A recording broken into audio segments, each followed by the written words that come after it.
on va demander à la lauréate du prix AM Patrick Brochet de venir nous rejoindre.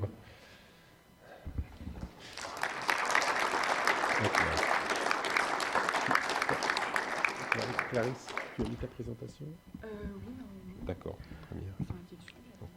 Bonjour à toutes et tous. Avant de passer la parole à Jean-François qui vous parlera un peu plus en détail du prix. Donc, l'Association des anciens de la météorologie regroupe des personnes qui ont travaillé au cours de leur carrière dans le monde de la météorologie. Au-delà de l'organisation d'événements sociaux pour ses membres, les objectifs de l'association sont essentiellement la diffusion de la culture météorologique auprès du grand public et surtout en direction des jeunes, mais aussi de recueillir la mémoire météorologique et de la diffuser. Depuis une trentaine d'années, l'Association des anciens remet chaque année le prix AM Patrick Brochet, du nom de son créateur qui a été président dans les années 90. Donc ce prix est d'un montant de 1 500 € et est attribué à un élève de l'École nationale de la météorologie sur la base de son mémoire effectué au cours de sa scolarité. Ce prix est très important car il permet de maintenir les liens entre les différentes générations de météorologistes. Je félicite tout d'abord Clarisse Nguyen pour son travail et pour l'obtention de ce prix. Je remercie également l'École nationale de la météorologie, ici représentée par son directeur Philippe Dandin, qui nous rejoindra tout à l'heure pour la remise des prix, ainsi que Dominique Carrère, directeur des études, David Pollack, qui est aussi ici présent, qui est le responsable des stages ingénieurs. Je remercie aussi Marie-Pierre Trollet, je ne sais pas si elle est dans l'assistance, qui est la responsable du stage technicien, qui aussi peuvent être éligibles au prix, ce qui était le cas l'année dernière. Enfin, je remercie les organisateurs des ateliers de modélisation de l'atmosphère de nous accueillir pour remettre ce prix. Je passe la parole à Jean-François Mafouf, qui est le président du jury du prix. Oui, bonjour tout le monde.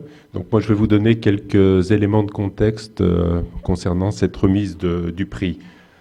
Alors, le jury du prix AM Patrick Brochet a reçu au cours de l'été 2025 un ensemble de 11 articles qui ont été proposés donc par les élèves de l'École nationale de la météorologie finissant leur scolarité et souhaitant postuler à notre prix. Alors, comme l'année dernière, le jury a été très heureux de recevoir de manière assez équilibrée 4 articles émanant de la promotion des techniciens d'exploitation qui ont été réalisés en binôme sur la base des travaux de leur fin de stage de fin d'études, et puis 7 articles émanant de la promotion des ingénieurs, soit au total en fait 15 élèves qui ont été intéressés par notre prix. Alors, les articles soumis ont été examinés attentivement par notre jury, qui est composé de 9 membres au cours de l'automne 2025, et il s'avérait que leur qualité était tout à fait comparable entre les deux corps, et ce malgré le fait que les techniciens ont un stage qui est plus court de 3 mois.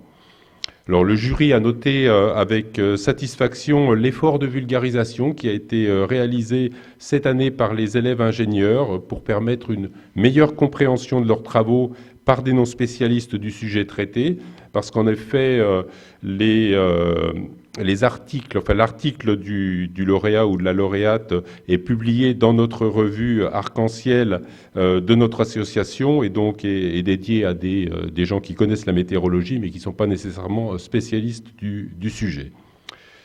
Alors le jury a apprécié la variété des sujets qui ont été abordés par les élèves. C'était des sujets qui allaient de l'interprétation des mesures atmosphériques à la validation de chaînes de production avec une vocation opérationnelle, en passant par diverses études sur les impacts du changement climatique.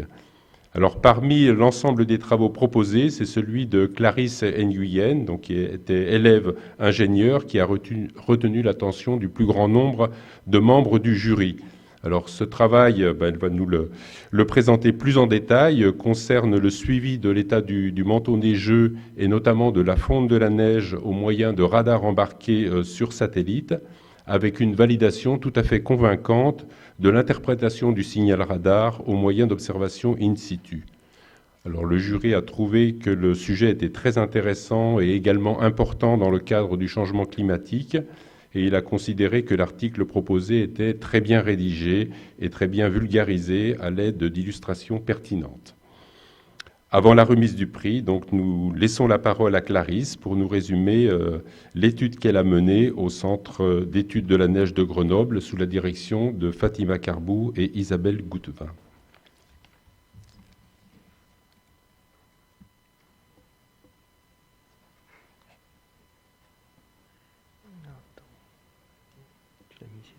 Moi, je ne l'ai pas mise. Ah, et ben, il faudrait que tu le mettes. Ah mince. On peut se connecter à Simara ou pas? Alors, quelques minutes juste, le temps de charger la Je présentation. pensais que ça avait été envoyé. Non. De quoi?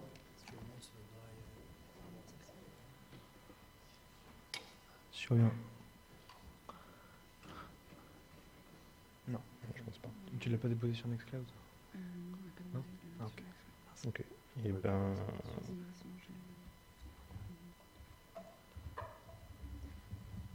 ce sont les aléas du direct.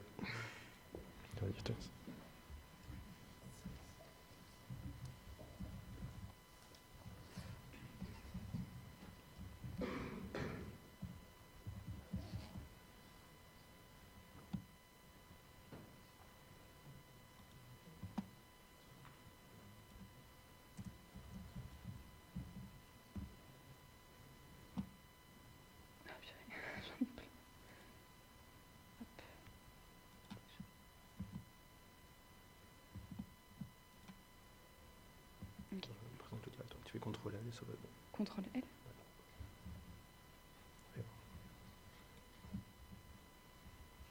Et c'est partagé ou pas sur la Oui, visio? c'est bon hein, pour les vidéos, je pense. Ça a l'air d'être bon. Ok. C'est bon.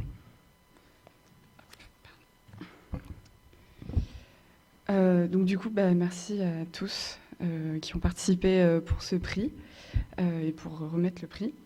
Je vais plutôt faire une présentation assez vulgarisée de mon sujet, puisque l'objectif de mon article, c'était beaucoup de vulgariser. Donc je ne suis pas allée au maximum de ce que j'ai fait sur mon stage. J'ai été encadrée par Fatima et Isabelle dans l'équipe CENOPS au CEN à Grenoble. Et donc mon sujet portait sur l'étude de la fonte et des événements de pluie sur neige, mais ici je ne vais pas forcément trop détailler, par imagerie SAR, donc au col du lac Blanc. Donc pour contextualiser mon sujet, on étudie la fonte du manteau neigeux, ça peut avoir des conséquences assez importantes. Entre autres, il y a eu un événement assez important, donc la crue de la Bérarde, qui, comme on voit sur les images, a totalement dévasté un village. Donc la Bérarde, c'est un village qui est situé dans l'Isère, dans le massif des Écrins. Et on a eu une crue très importante qui a été, entre autres, causée par un épisode de fonte nivale très important et rapide. Et la veille de l'événement, on avait des cumuls très importants en très haute altitude, donc avec une LPN assez haute, ce qui a contribué à avoir des cumuls d'eau dans la vallée et qui a contribué à cette crue un peu éclair. Ensuite, donc, la neige humide, elle est particulièrement surveillée au printemps parce qu'elle peut déclencher des avalanches.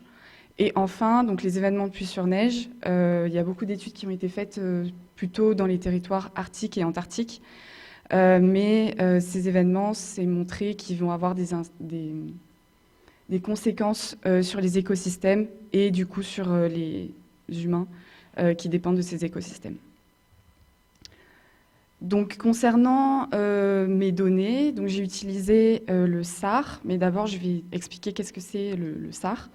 Donc le SAR, c'est un radar en bande C. Ah, c'est pas la bonne présentation. Bon, c'est pas grave. Donc le SAR, c'est un radar en bande C C'est un capteur dit actif. Donc, il va envoyer une onde sur la surface qu'il observe et ce qu'il va mesurer, c'est l'onde rétrodiffusée dans sa direction. Donc, ce qu'on va mesurer, c'est des coefficients de rétrodiffusion, backscatter en anglais. Donc, je vais plutôt utiliser le terme backscatter par la suite. Et donc, la particularité de ce capteur actif, c'est qu'il va être indépendant des conditions nuageuses et diurnes. Donc, on va avoir des observations, même si on a un nuage ou qui fait nuit sur notre surface qu'on observe. Et donc, à côté, on a deux images différentes, donc avec une image optique issue de Sentinel-2. Donc, c'est la même surface qu'on observe, c'est le même domaine. Et avec Sentinel-2, donc, c'est comme une photo prise depuis l'espace. Et on voit que dans les images SAR, avec Sentinel-1, on va avoir des nuances de gris, de blanc, qu'il va falloir qu'on arrive à interpréter pour comprendre ce qui se passe du coup à la surface. Et donc la particularité du SAR, d'après des études et des papiers sur lesquels je me suis appuyée, c'est qu'il est sensible au contenu en eau liquide. Donc c'est ce qui va nous intéresser par la suite pour étudier la fonte du manteau neigeux. Donc moi, j'ai utilisé les données de Sentinel-1. Sentinel-1, qui est une mission qui a été lancée donc en 2014 et 2016, et plus récemment, je crois, en 2025, un troisième satellite. Donc ce sont des satellites qui fonctionnent en tandem sur deux orbites. Donc l'orbite ascendante à 18h, que j'appellerai l'orbite de l'après-midi, et l'orbite descendante à 6h, qui sera l'orbite plutôt du matin.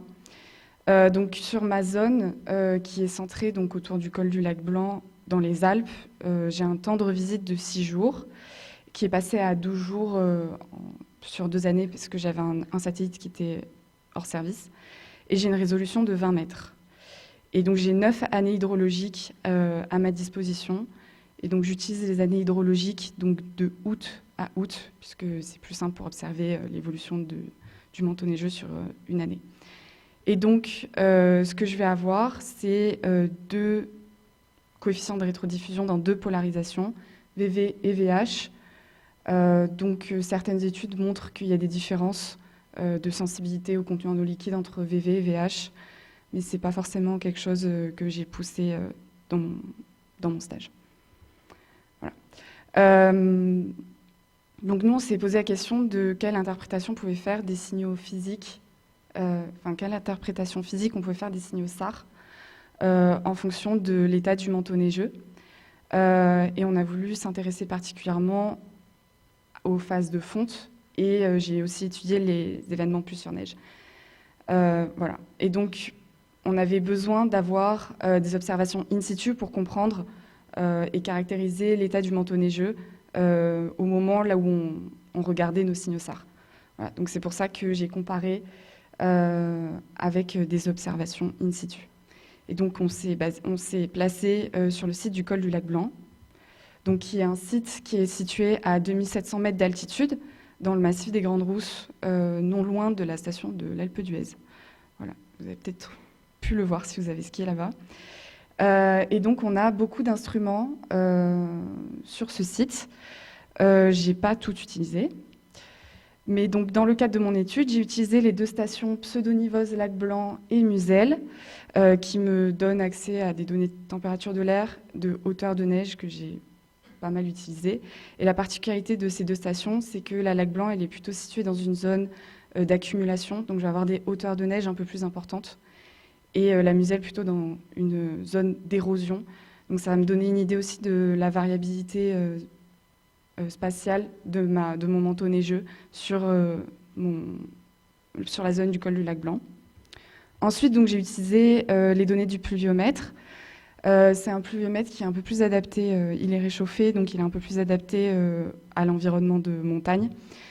Mais du coup, je n'ai pas la phase des précipitations. Donc ensuite, c'est moi qui ai combiné les données de pluviomètre et de température de l'air pour avoir la phase des précipitations. J'ai aussi utilisé les données du portique de rayonnement pour avoir accès à la température de surface, ce qui m'aide à savoir s'il y a eu du dégel à la surface du manteau neigeux. Enfin, donc, j'ai utilisé des données aussi des simulations Crocus. Crocus qui est un modèle de manteau neigeux voilà, qui simule l'état du manteau neigeux. Et ces simulations, donc, elles ont été forcées par les données au col du lac Blanc. Et quand je n'avais pas les données nécessaires, j'ai utilisé les réanalyses. Et donc, avoir du modèle, pourquoi finalement? Puisque j'avais beaucoup de données. C'était pour avoir accès à deux variables que je ne pouvais pas avoir en observation in situ, qui sont le contenu en eau liquide et le snow water equivalent. Ce sont deux variables plutôt utilisées par les hydrologues et qui permettent de caractériser différemment le contenu en eau liquide du manteau neigeux. Donc là, je vais passer plutôt à la partie résultats. Donc ici, j'affiche donc une année hydrologique. Donc j'ai choisi année hydrologique 2019-2020. Et donc on a beaucoup d'informations. Donc en haut, en rouge et en noir, on a les observations satellitaires avec donc la variation. Et en fond, on a les deux hauteurs de neige. Donc on voit qu'on a une différence entre la Lac Blanc et la Muselle. Et les petites barres, ce sont les précipitations en clair de la neige, en foncé de la pluie. Et en dessous, sous forme de panache, avec la température max, moyenne et minimale à la journée, on a la température de l'air et la température à la surface. Donc sur cette figure, on voit qu'on a une baisse des signaux satellites lorsque on est plutôt donc, en période de fonte, donc dans l'encadré en bleu. Et donc ce signal, il est assez typique d'après ce qu'on peut observer dans la littérature, puisqu'en fait, donc, d'après les travaux de Marin et de Nagler, lorsqu'on va être en présence de neige sèche, le manteau neigeux va être moins opaque, il est moins contenu, il a moins de contenu en eau liquide, donc le signal va pénétrer jusqu'au sol et donc le signal rétrodiffusé sera plus important en direction du satellite. Et lorsqu'on va être plutôt en présence de neige humide, le manteau neigeux va être comme opaque pour le signal SAR. Et donc, il va absorber plus de signal et le signal rétrodiffusé en direction du SAR sera plus petit. Donc, c'est pour ça qu'on observe finalement cette baisse des signaux SAR en présence de neige humide et donc pendant la période de fonte. Donc, ce sont des phénomènes qui ont été observés déjà sur différents sites dans les Alpes. Et ici, bon, pour notre cas d'étude, ça a été validé par les observations in situ. Donc nous, maintenant, on va chercher à comprendre comment on peut caractériser différentes phases pendant la période de fonte du manteau neigeux, donc dans l'encadré bleu, maintenant qui est devenu un encadré noir. Et donc, on va distinguer 3 phases de fonte. La phase de moistening, humidification. Donc c'est une phase où on va avoir plutôt une humidification dans l'après-midi et du regel pendant la nuit. Donc c'est le début de la période de fonte et en fait on va pouvoir la détecter grâce aux signaux SAR parce qu'on va observer donc une baisse du signal SAR plutôt dans l'orbite de l'après-midi. Donc on va jouer sur les différences qu'il y a entre les deux orbites du matin et de l'après-midi pour détecter finalement dans quelle phase on va être. Puisqu'après on va passer donc à la phase de ripening, maturation en français. Et donc, c'est une phase où on va plutôt donc avoir des températures moyennes autour de 0 la journée et pas forcément de regel diurne pendant la nuit. Et on va observer donc une baisse des signaux SAR dans les deux orbites. Ici, c'est ce qu'on voit dans l'encadré. Et enfin, on va passer à la phase de runoff, donc ruissellement. Et donc, on peut caractériser le début de cette phase lorsqu'on atteint le minimum des backscatters. Voilà. Ensuite, sur la durée, bon, c'est pas forcément. Il y a dans les études qui a été faites par Marin et Digman, ils savent pas trop dire quand est-ce que c'est la fin de la phase de runoff. Donc moi, par défaut, je l'ai mis quand il n'y avait plus de manteau neigeux au col du Lac Blanc. Voilà. Mais du coup, cette phase, elle arrive du coup en fin de saison hydrologique.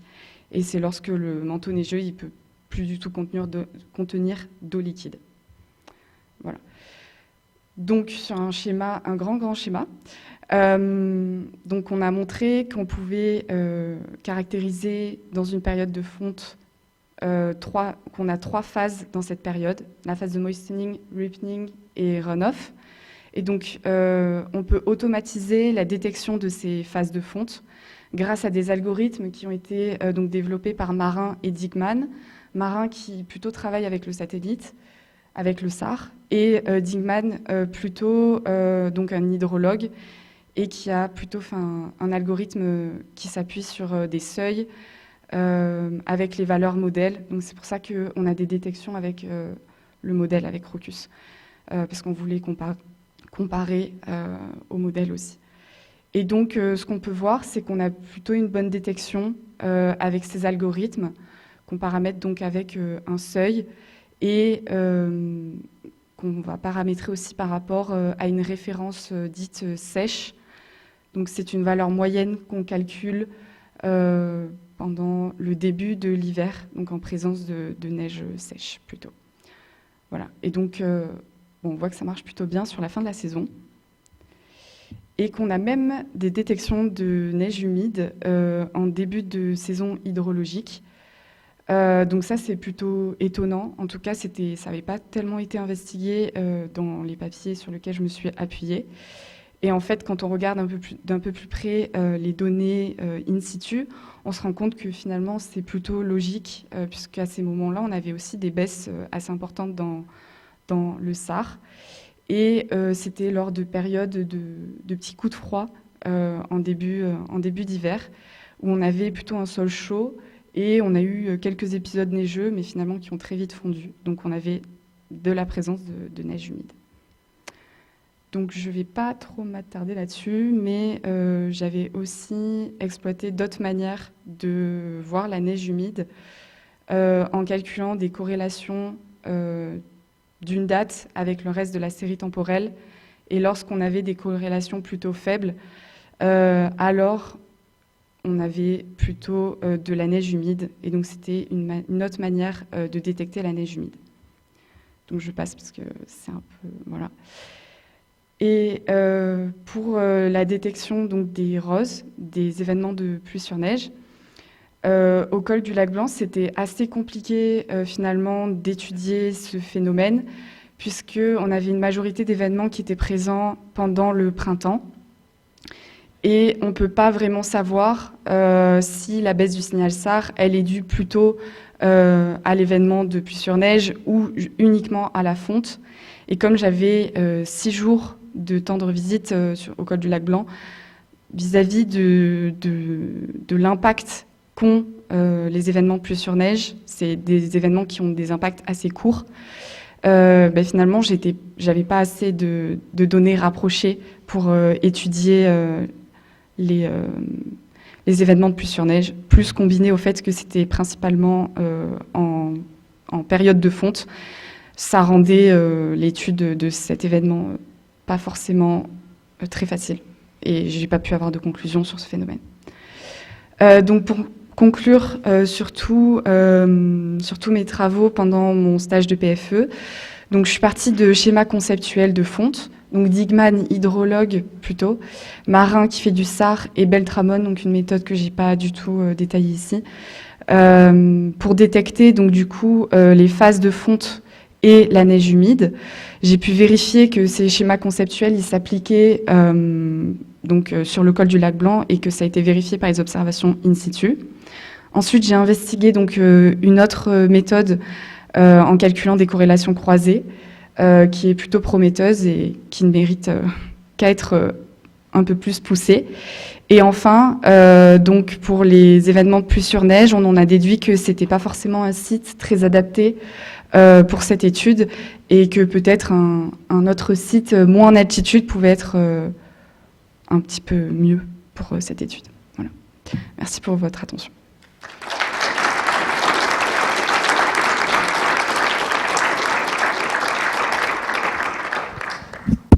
On a le temps pour quelques questions pour Clarisse. N'hésitez pas.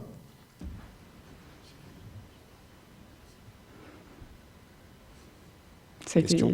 limpide. C'est vrai.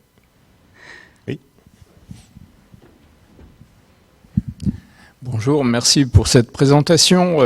Est-ce que ce genre de méthode pourrait s'appliquer à la Bérarde dont vous avez mentionné l'événement extrême Alors la Bérarde, en fait, il y a eu une rétro-analyse qui a été faite sur le sujet parce qu'il y a eu beaucoup de facteurs qui ont mené du coup à cette catastrophe. Notamment, il y avait beaucoup de glaciologues parce qu'il y a eu un glacier aussi avec un lac glaciaire et un glacier un peu particulier où il y a eu aussi des contributions. Ensuite, ma méthode, sur le col du lac Blanc en tout cas, elle tient pas compte forcément de la topographie. Donc j'étais sur une surface plutôt plane et on a d'autres effets avec d'autres contributions quand on est plutôt en pente. Mais je crois qu'il y a des détections, en tout cas il y a des travaux qui sont faits au CEN un peu plus poussés sur la détection des lignes, des LPN ou des lignes de fonte avec des données SAR. Et je sais qu'il y a beaucoup de gens qui travaillent dessus et c'est assez prometteur. Et là maintenant je sais plus où ils en sont puisque j'y suis plus, mais voilà. Une question pour Clarisse, oui. Je commence là-haut. Bonjour, merci pour la présentation. Je voulais savoir, avec ces méthodes, on caractérise la neige, mais c'est la surface de la neige ou s'il y a plusieurs couches avec des compositions, des caractéristiques différentes, qu'est-ce que ça caractérise dans ce cas-là ? En fait, moi je me suis pas forcément intéressée vraiment aux couches et à la composition des couches, type de grains, tout ça. Parce qu'avec le SAR, il n'y a pas d'études encore qui ont été faites vraiment pour savoir si j'ai tel type de grain, telle composition sur la hauteur, sur toute ma couche, je vais avoir telle réponse. C'est assez compliqué puisqu'on ne sait pas vraiment d'où vient la contribution. En fait, justement, c'est un peu tout l'enjeu du SAR. Enfin, en tout cas, c'était l'enjeu de savoir pourquoi j'ai une baisse, pourquoi j'ai cette contribution, d'où ça vient. Et c'est pour ça que les événements de pluie sur neige, ça n'a pas été très concluant. Je ne pouvais vraiment pas voir de signaux. Donc je pense qu'il faudrait plus mener une étude pas forcément avec un satellite, mais un SAR portatif, on va dire. Il y a des études avec des radars qui sont menées en Antarctique, un peu plus poussées sur le sujet. Voilà. Ok, merci. Une question de François. Merci. Merci d'abord pour votre présentation. Un peu dans le prolongement, donc le SAR sur surface continentale n'est pas utilisé évidemment que pour l'application que vous venez d'en faire. Est-ce que vous pouvez éventuellement rapidement nous rappeler ces autres applications et surtout la possibilité qu'il y ait une forme de pollution finalement du signal que vous regardez par des effets autres finalement que les effets liés à la neige? Alors ça remonte un peu, mais je crois que il y en a qui l'utilisent pour avoir l'humidité des sols.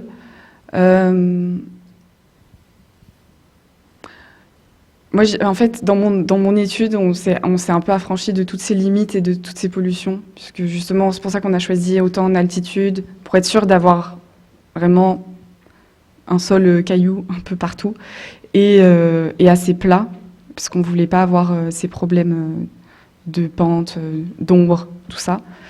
Et du coup, c'est vrai que voilà, j'ai un peu éliminé, on a un peu éliminé toutes ces contributions qui peuvent polluer le signal. Ouais.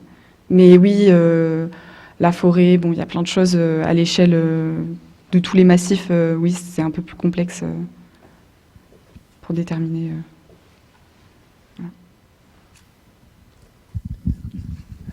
Oui, Ces dernières années, effectivement, il y a eu plusieurs épisodes où il y a eu un dépôt de sable saharien par flux de sud. Est-ce que ça a un impact sur la mesure SAR? Alors, je connais pas les propriétés optiques du sable, mais je pense que oui, parce que forcément, ils vont changer ce qui se passe à la surface. Donc, il y aura forcément une réponse. Voilà. Mais je ne sais pas laquelle. Oui, d'autres questions? J'en avais une plus de curiosité, les différences entre les VV et VH que tu montrais. C'est plus lié aux propriétés optiques de la neige ou à l'instrument lui-même? Certains, ils développaient un peu plus sur le VV-VH en disant que VH était plus sensible à la neige humide. Moi, dans mon cas, en tout cas, on avait regardé et j'ai pas vu de différence notable. Donc c'est pour ça que, et je crois que sur la communauté SAR qui travaille en tout cas sur ces questions autour de la neige, il n'y a pas vraiment de consensus sur VV-VH. Voilà. Ok, merci.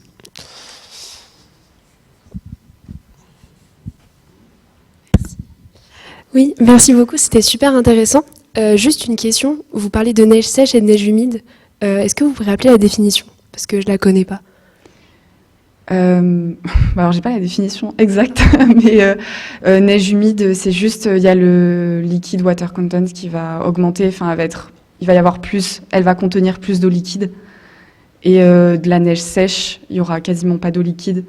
Et en tout cas, dans mon cas, quand j'ai un sol recouvert de neige sèche ou j'ai un sol en été, j'ai quasiment le même signal SAR. Donc en fait, c'est vraiment l'eau qui va se mettre dans le manteau neigeux, qui va vraiment perturber, enfin en tout cas, modifier la réponse au signal SAR, quoi. Merci. Question.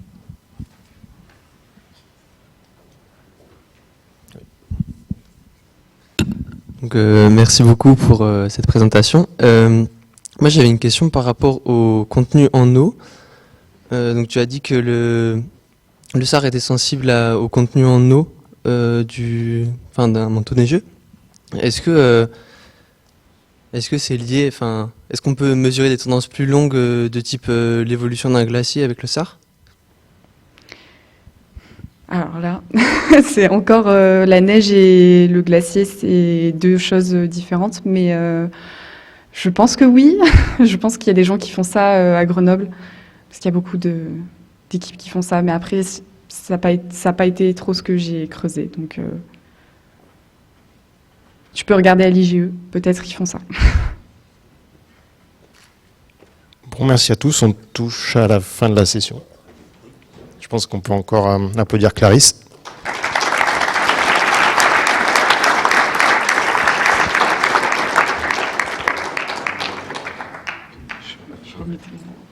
On va faire pour la photo. Donc on va remettre le prix, le diplôme à Clarisse. Donc on demande à Dominique et David, s'il est là, de nous rejoindre.